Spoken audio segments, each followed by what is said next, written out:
Want to stop juggling spreadsheets, calendars, and a dozen apps just to run your rentals? Lodgify makes it easy. It's an all-in-one toolkit for hosts. Build a direct booking website, automate guest messaging, and keep all your channels in sync. Running your rental business your way has never been simpler. And for Good Morning Hospitality listeners, you can get 20% off any yearly plan with code GMH20. Just check the link in the show notes to get started today. Welcome to Good Morning Hospitality, your one-stop shop for the latest news, noteworthy trends, and thought-provoking discussions across the industry. From hotels to short-term rentals to all things travel and hospitality, you'll find each episode equips you with the information that you need to start your week. Join us on Good Morning Hospitality every Wednesday, wherever you get your podcasts.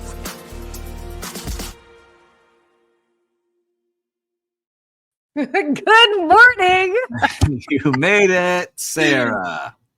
Oh, man. Should we tell everybody what we were doing? I think so. Tell them. Or what I was doing? Oh, so I always like to have a drink next to me, and I didn't have it next to me after I set up. And so we were like, okay, we got 30 seconds. Can I run to the other side of my apartment, get my drink, and run back? And well, yeah. Well, what drink did you get? Oh. You stop making me share my dirty habits with everybody. Oh my God. I'm drinking Rainstorm today. Rainstorm? I'm just drinking a poppy fruit punch. Their new flavor. Very good. Oh, that looks tasty. Like you're so much healthier than I am. I don't think they're very healthy. I was hearing from some people, they're saying like the prebiotics and all the stuff that they talk about in here, you have to drink so many of these for them to actually do any good, but it has less sugar. Right. I can't drink Celsius anymore. It was messing with my heart and my headaches. It's not for everybody. It's definitely not for everybody. But I still bring the energy here. Ready to rock with you, Sarah. You're not on a cruise ship today. What happened? No. What happened? I got kicked off. No, I'm kidding. No, I'm back at home. I'll be back at home this week and next week. Yeah, I do have a storage unit that I call my apartment that I come back to. Come on. Yeah, you're there every once in a while. And Christelle, Good morning from Palm Beach, one of my favorite islands. How is it looking on Palm Beach? Anything exciting going on there? I always like going to the Breakers and the Colony and all the fun restaurants there. Great spot. Let us know where you're joining us from, everyone else. You're back in Miami. How are things in Miami? I'm coming in a month or less than a month. Yeah, less than a month for the Independent Hotel Show coming up pretty quick. Miami, This is like probably one of my favorite times of Miami. It's super hot. So you wear it, like you embrace it, but there's no traffic. You can get a reservation at all the restaurants. Okay. All rates are good. So if you're a local, it's like a great time to enjoy Miami. But then in a couple months, we'll have all of our tourists here for the busy season, and then it's hard to get in anywhere, and you got traffic and all that stuff. But hey, I love when people come visit us. So it's so interesting because it's like opposite somewhat from LA as far as because like this time is normally the very busy season. I mean, it's a quieter year in general, but yeah. And then, but I don't know. There's so many other factors that influence who's coming to Los Angeles and what type of business and what's busy and why and all of that. Yeah, but it's interesting. We got all these condos going up, new hotels going up, and a lot of restaurants closing. So I'm curious, maybe we cover that in the upcoming show. A lot of restaurant closures. We had a lot in LA. So I think we got to dive into that. We have to do a little research into restaurants. We don't really talk about them often, but as overall, like, it's not like we have new restaurants closing, old restaurants closing, 30-year restaurants, like a lot of mix of people not going out and eating as much. So that's the one thing I'm noticing as I drive through. Like we went to a restaurant that we really wanted to go to that we always went to, and they're like, it's our last week. I'm like, oh man. That's crazy. Rising food costs, rising rent, rising insurance, everything going up. So listen, let's see what happens. We've had some iconic places that have been around for like 100 years, all of that, like institutions that have closed. Yeah, there's been a lot. Yeah. Especially along the Sunset Strip too. But then I'm seeing news of like new places come in. And so I'm wondering, I'm like, what are you like? How are these? They got the dream. Yeah. They got the dream. They're coming in. They want to make it happen. So I wish them the best. So for all of you listening and watching, we're covering Miami and LA. I'm wondering about in your city or town with restaurants. Are you seeing that? We do our own little research here. as we're live on the Good Morning Hospitality podcast. Woo-hoo. Now, Skift for everyone who didn't know, which I love seeing. I know. That's always cool. Well, why don't we go ahead and dive into our topics here? I know that we want to be mindful of the time for everyone. Let's do it. Okay, so Hyatt, our dear friends at Hyatt, they have expanded their loyalty program to now cover experiences. This is great. We've seen other brands do this. I know Marriott's done it, Hilton, etc. But Hyatt's expanding or extending their World of Hyatt loyalty benefits to encompass lifestyle experiences like dining, as we were just talking about, wellness, local events. We've seen this with other brands. It's really kind of a strategy that's aiming to deepen its member engagement to more than just hotel stays, because as we all know, hotels are just one part of the lifestyle experience. It's really interesting to see, especially because we talked about some other brands doing it, and so now it's kind of becoming normal. Like, we have to offer things that are not just at our property, some curated experiences of things that are going on around the city. And it's things like you could do on Get Your Guide and Viator and those things, but now it's with their platform. So if you wanted to go see a concert, technically you could probably book something through there. Or if you wanted to go on a tour of the city that you're in, you could book it on their website. And then Hyatt gets a little cut of everything that comes through, right? They get a little commission for getting those bookings. So it's interesting to see them doing that and how they're doing that. Yeah. It's have you seen, like, I guess they've got like a partnership with Austin-based startup Way. Yep, I know Way. There's a lot of competition in that space. So I know Way. Tell us about that, because I'm not familiar. This is my first time hearing about them. So they are I don't know all about them. And I will say there's other companies out there that do something similar as well. But basically, you don't realize that you're on their website. They white label things for hotels. Okay, so they power the connection to get to other things, right? So when you book a cabana, you go on the Hyatt website, you don't realize you're booking through that platform, right? That's how they power everything for all these hotel brands. So Way has a good way of doing things for experiences, and they really promote things that they do. I haven't been a big fan of Way, but I'm hoping it works really well for Hyatt and what they're doing. Yeah. Well, again, this just makes sense. I mean, this is the future of loyalty and rewards programs that, oh my goodness, what is going on? I just saw that note there on YouTube. So yeah, it is interesting to see what's going on with like loyalty rewards programs with this. But yes, if I would say, I'm excited to see. There's a lot of brands doing it, like Marriott, I know, uses their company. Hilton uses another company, but you're starting to seeing more and more of this at every single brand. Really to power their ancillary revenue. So now people are looking, and hotels are looking, is how can we generate more money from every area of the property, not just rooms of food and beverage? How do we tap into those experiences? How do we tap into the things on our pool and beach? How do we make it easier for guests to book? Very exciting.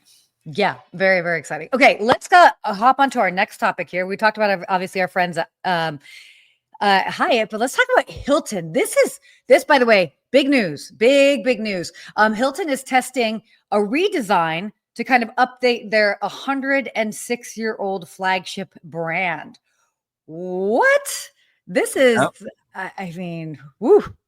Yeah, they're making a big focus, right? Because they're saying they have a lot of focus on their sub-brands, right? But they've lost the focus of their Hilton, the core Hilton brand. And they really want to work on bringing it back to its heritage and bringing the branding back. Yeah. I know they've been pushing like the Waldorf, and then they have some of their long-term stays, and they have so many different brands. They're like, no, we need to focus on what Hilton is and how to make it better. So what do you think of that when you start hearing Hilton? Oh my gosh. Well, it's great because like I feel, and I think it's needed because Hilton became such an umbrella, and there was like, we know what these other brands are that are under it, these different lifestyle brands. But then it was like, well, what is Hilton other than, maybe more of what, for a lack of a better way of describing it, a big box brand. And we all know that that's what travelers are not wanting. So they're really focusing on integrating tech, enhancing wellness features, sustainability upgrades, and kind of balancing like what we've known as Hilton, but with what the modern traveler wants. And I mean, that's a fine line, but I mean, it's going to be interesting to see how what they do and how they roll it out. I was reading the article. It didn't say too many exact things as I pull it up over here. But they're testing it out. They're starting to test out some new ideas at their Hilton in Arlington. So they'll do it with 331 rooms there. So warmer woods, more natural light, brighter colors that match kind of the surrounding areas. And it's interesting to see what they do, because you can say all these things. How do you then start marketing that? How do you really separate yourself from the others? But it was funny because their CEO was saying when he took helm of Hilton, he said, I said that running home to go, which one of their brands, was like riding a jet ski.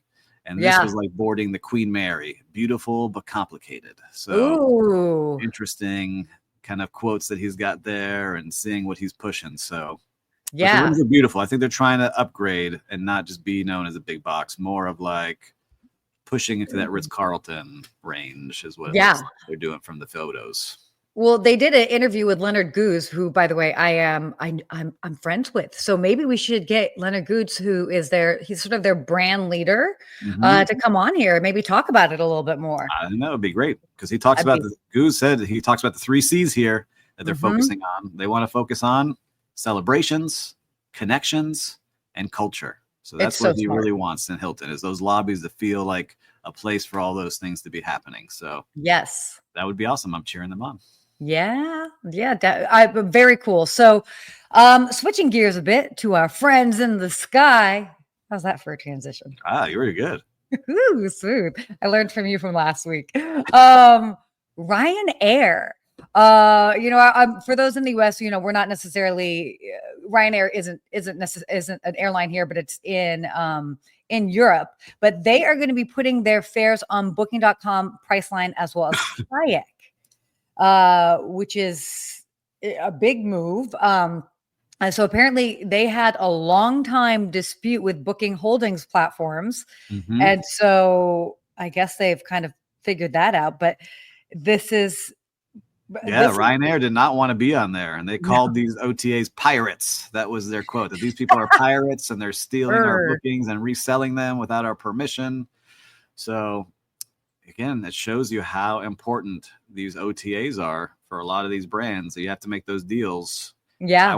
I worked at a hotel once where one of the OTAs, I think Booking, raised the fee on the hotel brand. And it wasn't a major one, but they had a lot of, 20 to 40 hotels at the time. Yeah. So we're pulling all of our hotels off. And they're like, okay, fine, whatever. And then what happened? Bookings went down significantly, and they had to go back and get back on those OTAs and get back on Booking to get those bookings back up again, because it had that much draw and demand. So they hold a lot of power still, even though people push direct booking and booking directly with us and sign up for your membership points, right? Because they don't want to pay those big commissions to the OTAs. But yeah, sure. Ryanair saw that they had to do it. Yeah. Well, I mean, again, it's you're getting access to that many more travelers. What was it? It's travelers in 235 different destinations. So it'll take some time, but it will definitely boost Ryanair's visibility. So I have yet to fly them. Either. We forgot the gentleman's name. He was always on here a lot of weeks. That was from Ryanair. He was always trying to get us to fly to Ireland and get on there. Yes. Which I will have to do. One of these days. But they needed it. So we'll see. Yeah. I know that the OTAs have a lot of power. And I know we have another story I want to get to. I think we passed it, but I want to talk about the memorabilia. Oh, wait. Oh my gosh. Wait, hold on. I missed it. I'm so sorry. I missed it. Right. Let's go back to that. Live show. I want to go back to that one because I want some of the memorabilia. So I need someone to start buying me some stuff. Who's in Vegas? Well, I'll be there next week. Okay, yeah, you lead us into this topic. So a closed Las Vegas Strip hotel is selling off iconic memorabilia, and that hotel is the Mirage Hotel in Las Vegas. So they're starting to auction off their pieces like artwork, signage, a lot of nostalgia collector's items. And if you look behind me, people, I collect things from hotels all the time. I have menus from the 1930s, 40s, 50s. I don't think I realized that. Yeah, this real red thing here is a menu from 1954. Wolfie's is a diner in Miami Beach. This is the original Fontainebleau Hotel menu from 1954 opening. And I've got things from the 30s. This one right here is from 1905, the first ever resort in Miami called the Royal Palm. Yeah. Okay. Yeah. So for me, anyone in Vegas, go get me something from the Mirage. I think it'd be pretty cool. I'm going there next week. Yeah. See what you can pick up. But they're putting the new Hard Rock Hotel there, which down here is that giant guitar hotel. So that's what's Oh yeah, replacing the Mirage. They're putting a giant guitar hotel that'll on be the Strip. great. I wonder Mhm. how, I don't know. I wonder how long that'll take. That is going to be fantastic. Vegas is a really interesting location. I'm very curious to see how it's going to evolve over the next few years. I mean, also Vegas has been in the news quite a bit just because they are kind of, traveler demand is down. But I think in a broader perspective, it's like we're also travelers' interests are changing. People still want to go to Vegas for sure, but people aren't necessarily drinking as much. They're not gambling as much. And for a city that was a big part of what people were spending money on, well, how are they going to build out these different experiences? They're doing well on the culinary scene. The culinary scene in Vegas is killing it. But like, what are the other things? The Sphere was like such a good move. Like that's huge. But what else? What else will be there? And I think Hard Rock being there on the Strip, if they can do a guitar shaped building, fantastic. That'll be awesome. So they do a good job down here because that's what they created in their guitar hotel, which is on the Seminole Indian land down here. So they created this guitar hotel out of nowhere. It's amazing when you're driving around. It has a whole light show that flies off of it. But then they created like bungalows on the water, right? But it's over a pool, and you have like this pool experience, and they have great restaurants, and they do a lot of live shows and acts that come through there. So I know adding that to Vegas, but you're right. The Sphere was awesome when I got to see that. That was amazing. Totally cool. I just watched what they're doing for the Wizard of Oz. They're going to put there, and like you're in the tornado that sucks you up to that'll Oz. be fun. Like it's going to be some cool things that they're doing more and more. But you're right. Like some of those hotels I walked into were dead. I don't gamble. I work hard for my money, and I don't get that dopamine hit from gambling. And I think a lot of people don't get it anymore because they have their cell phones with them all the time, and you can get many dopamine hits all the time doing other things. So it's interesting. Totally. So we will see what ends up happening, but we'll be there on the front lines to see how that ends up changing. And Kate, good to see you. She's saying, love the Sphere and feel they need to feed off those types of immersive experiences, get creative, and have more shows. I will forever love Vegas. Yeah, I need to go back where I'm not like on a bachelor party. I think that's the only time I've ever been there. I need to go just to like enjoy the city and see it that way. Well, I will be there more so in the future. So come hang. I can show you the Vegas that I've ever been is like bachelor party, and I'm like, oh, this place is gross. I'm never coming back. Oh, for sure. I actually had for a long time. It was not my thing because I went to bachelorette parties and I was like, this is really, really not my thing. But then as I've had a chance to be there more so for just for other events and just discovering life off of the Strip there, it's grown on me. So yeah, we'll kind of very nice. We'll kind of see. Okay, this is a fun one. I got very excited seeing this. So Hertz, our friends over at Hertz, the car rental company, they're bringing their golden retriever Gold Squad to airports. Cool. I think this is so fun. They are deploying a squad of golden retrievers, what they're calling their Gold Squad, to surprise and comfort travelers at select U.S. airports over Labor Day weekend. So if you're traveling this weekend, if you are getting a car rental with Hertz, I actually just had a car rental with Hertz over this last weekend. This is so cool. And I what a fun, feel good brand moment. I've never seen this before from them. So this is I love it. They're getting very creative because that's if they do it the right way and how the picture looks, which is like a squad of golden retrievers and Hertz collars, it's going to be amazing, and they're going to get a lot of coverage. And I always love seeing this, like how it became an idea. Say, all right, let's work on this. Let's really push this out. And we're going to have golden retrievers running through the airport. How do we get this approved with the airport?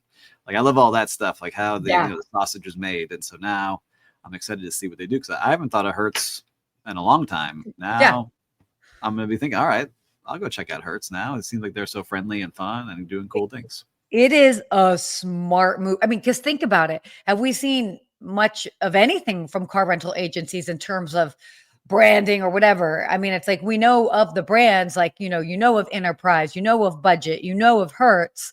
And then people either have their favorites, whether it's because they, maybe they get a discount through work or whatever it is. But this is fun. Bold move. In the best way possible, I think. Yeah, we got to make a note and see if we jump on this and see how much coverage they get over the weekend. Yeah. Oh, my fun. gosh. They have to bring it to, like, this will really do well on social. Good job, Hertz. We can't wait to see the Gold Squad running through the airport. High five. High five. Okay. Well, this one. I don't know about this one. I'll dive in. How are we going to cover this one without upsetting anybody? I don't know. No, it'll be fine because it is what it is. So are you sure? Should you even mention it? Okay. I'm mentioning it. Building the tents. My feelings aren't hurt. So Southwest Airlines, for those that have been paying attention, obviously they've done a lot of changes recently. Getting rid of their boarding process, then not having the free extra bags. Now, such controversy. They have been ripped over a controversial new plus size passenger policy that will take effect on January 27, 2026. So this will require plus size passengers to purchase an additional seat at booking if they encroach neighboring space. Now, we were talking about this prior, and it's like, wait a second, what makes somebody a plus size passenger? And so, and by the way, I've been on a couple of threads on this on Instagram, just seeing what people are saying, because there are some guys that are like, hey, I'm 6'4", and like I encroach just because I'm tall, and it's more of the arm space than it is necessarily waist or being wider. And then you've got others that are just like, there's a lot about on this. I just feel bad for the team members that have to enforce this, right? Like, how are they going to be like, excuse me, sir or ma'am, we need to measure you to see how are you going to fit? Like, how are they going to do that? They didn't really talk about that in the article. So, I think, Sarah, you said this. Were you saying this? We should, just like the carry-on, we should put them in like, check how big they are to carry on in that little box. No. We have a human box. No. Do you fit in this? And then you can get on the plane. How are you going to measure this? Okay. Well, and now the other aspect of this, why this is also so crazy, is that in general, Americans are larger than before. They're taller, they're larger in different ways. And the trend that we've seen with airlines is they've just made the seats even smaller. I mean, I'm 5'9", and there are definitely times like if I'm in like a main cabin, like my knees are touching, and I'm considered the average height of a man. So it's like I'm not even 6 foot or 6'2" or whatever. And it's then I'll sit on what the other thing was. I'm just going to go ahead and say it is more so than plus side. What about the men that are on planes that are man spreading into everybody's face? I have been man spreading. Yes, I've been in the middle seat on a plane, very rarely, in the middle seat where I've been between two men, and they are sitting there with their legs splayed out so much that both of their knees are touching my knees in the middle. Like, is that necessary? Is that really necessary? That there should be a man spreading rule more than there is. I think it's the women that bring all their purses and their Stanley Cup and all their stuff, and they're spreading their stuff out everywhere. And they're it's not that I am one bag elbows. Up above. No way. This is one bag up above, one bag down below. It's under my feet. Mm-hmm. It's not going into other people's seats. You see, Southwest, you got Sarah and I arguing for the first time ever. Whoa. Fired up. I'm just saying the man spreading. No, it's crazy. It's crazy what they're doing. I'm really curious to see how they enforce it. So if any of you are flying Southwest, let us know what you see out there on the airlines. I'm curious. Yeah, how it's gonna go. There's going to be some pushback, and I also think that there's probably going to be some leniency because I feel like some airline employees are really going to have a hard time enforcing that. Yeah, like I was at a hotel and I had to enforce resort wear, right? To come into the breakfast. I'm sure you've had to do that when you were in hotels too, like people that would come into the lobbies underdressed. And it's how much you push, right? Like we would have women walk in their thong and bikini to go to breakfast, right? And then freak out that I asked them to put a cover on. What's wrong? You gay? And I was like, no, what are you talking about? It's just like the normal, you come in with clothes to eat breakfast in a fine dining restaurant. Are you gay? Not that there's anything wrong with that. Oh, Yeah. these people. Oh my gosh. Think as long as the seats are reasonable size, the same rules that were established for tall people buying some legroom should apply to plus size people regarding purchasing a wider seat. Yep. I think some options for, I think that was the other thing is like people would be happy to purchase a quote unquote wider seat, but then it's like, oh, how are we making sure that it's definitely for those individuals? I mean, you can't make sure, just like you can't always make sure that the people that are purchasing more legroom are actually tall people. Yeah, they need their space. They want that extra space. But that's a great point. A lot of stuff going on in the airlines, but I'm happy to see the airports will be a little happier. I'm looking forward to seeing the Gold Squad before jumping into a Southwest.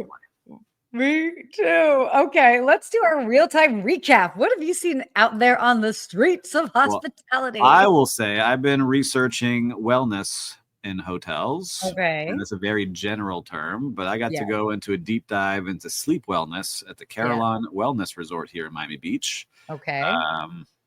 And it starts pretty amazing. They have their signature Bright Bed, which is an AI smart bed that learns how you're sleeping and adjusts you while you're sleeping and can cuddle you as if you're in the womb of your the first Bright sleep. Bed that they have. Do they actually still have like an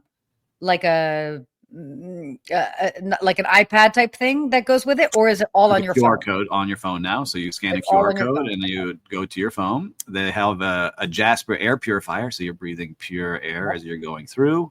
Great. And then they have this whole circuit that you can go through down in their spa, which is like you go into cryo, then you go into a red light bed, then you go into this like meditation pod, and then you go to sleep. And it's pretty amazing. So it's just so many fun things out there to see in hospitality and to kind of open you up to this whole other world, including the meal you have before you go to dinner or before you go to sleep. And it's just amazing to see like how people start curating things like that. It's really, really interesting because we're researching some stuff for my own project that we keep talking about. So for Baya, we're going to try to implement a lot of these things out in nature. So very cool. That's what I was seeing there. Wellness is huge, very, very much so. I'll do a shout out. I was just at a hotel, a Tribute Portfolio hotel in Hudson, New York, and it was called The Wick. And it was named The Wick because it actually is a former candle factory. And it was such a cool experience. Really lovely people. Just the space there was really neat. And for me, I really enjoy kind of getting to be in hotels that have been other things in past lives for the space. And they did a really good job as far as like playing into it. So shout out to The Wick. They did a great job. I'm a fan. Cool. And if I go back, I'm going to stay there again. So that was good job, Wick. Very nice. All right, man. We're going to the end of the show. We got our quote. Okay. Our quick quote, and then we'll wrap up. Okay. Success is not final. Failure is not fatal. It is the courage to continue that counts. Winston Churchill. Oh, I've said this to myself many times, especially, as business owners. This quote has lived in my head many times because you have to try so many times to things don't go right. You have that failure. It's not at the end. You just keep chugging through. Even going through some of your worst days, you already made it through that terrible day. Now you made it to the next day. Just keep on rolling. Yes. Keep on keeping on. Yeah, keep on keeping on. This too shall pass. Whee! Yeah. But I love it. That's a good quote to end the show on. We cover a lot of things. Man, we flew through so many different topics. We're getting pretty good at this, Sarah. It's taken us a couple of years, but we're pretty good. We got it. Well, this was a great show. Hopefully you guys enjoyed it. Let us know what topics resonated with you. But yeah, until next time. Stay hospitable.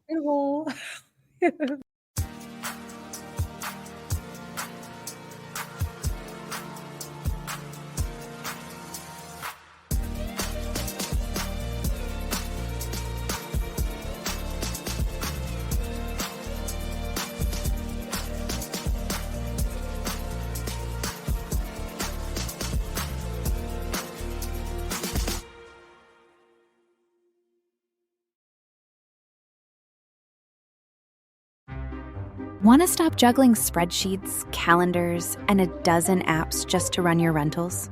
Lodgify makes it easy. It's an all-in-one toolkit for hosts. Build a direct booking website, automate guest messaging, and keep all your channels in sync. Running your rental business your way has never been simpler. And for Good Morning Hospitality listeners, you can get 20% off any yearly plan with code GMH20. Just check the link in the show notes to get started today.